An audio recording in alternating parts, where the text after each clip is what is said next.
কুরআন মধুর বাণী আমি যখনই শুনি আমার মন ভরে যায়। আসসালামু আলাইকুম সম্মানিত দর্শক, আজকে আমি দেখাবো jockey auto plain machine model number DDL 9000C।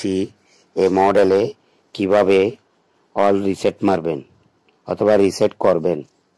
তো সম্মানিত দর্শক, সবার আগে আবার নতুন নতুন ভিডিওগুলো পাওয়ার জন্য আমার চ্যানেলটি যদি সাবস্ক্রাইব না করে থাকেন এখনই সাবস্ক্রাইব করে দিবেন এবং পাশে থাকা বেল আইকনটি বাজিয়ে দিবেন। আমার ভিডিওটি ভালো লাগলে একটি লাইক দিবেন, কমেন্ট করবেন এবং শেয়ার করে দিবেন। তা আমরা অনেক সময় গার্মেন্টসে রানিং অবস্থায় এই সমস্যাগুলো ফেস করে থাকি। আজকে আমি এই ভিডিওর মাধ্যমে আপনাদেরকে সেটা দেখাবো কিভাবে এই জোকি অটো প্লেন মেশিনটা রিসেট করবেন।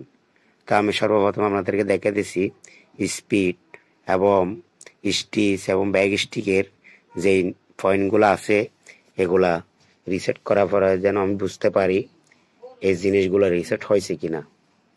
তো সব দর্শক, আমি এম বাটন চাবি ধরবো, দুইটা আওয়াজ করবে। এই আওয়াজ করার পরে আমি প্লাস মাইনাস করব, মেমোরি সুইং 1 আসবে। 1 আসার পরে আমি M612 মেমোরি সুইচ আসার পরে 14 নম্বরে যাব। 14 নম্বরে যাওয়ার পর আবার কলম বাটন চাপ দিব। কলম বাটন চাপ দিবার পরে প্লাস মাইনাস করতেছি। কোনো আপনারা দেখতেছেন একটা মেশিনের মতো ছবি আসছে। এই মেশিনের মতো ছবি আসলে আপনি আবার কলম বাটন চাপ দিবেন।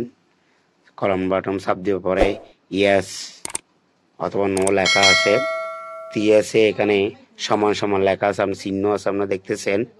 তো এই সমান সমান চিহ্ন যেটা বাটন আছে আমি সেটা চাপ দিব। সেটা চাপ দেওয়ার পরে আপনারা দেখতেছেন 01 আসছে। এরপর আমি সুইচ অফ করব। অফ করে নতুন করে আবার সুইচ অন করব।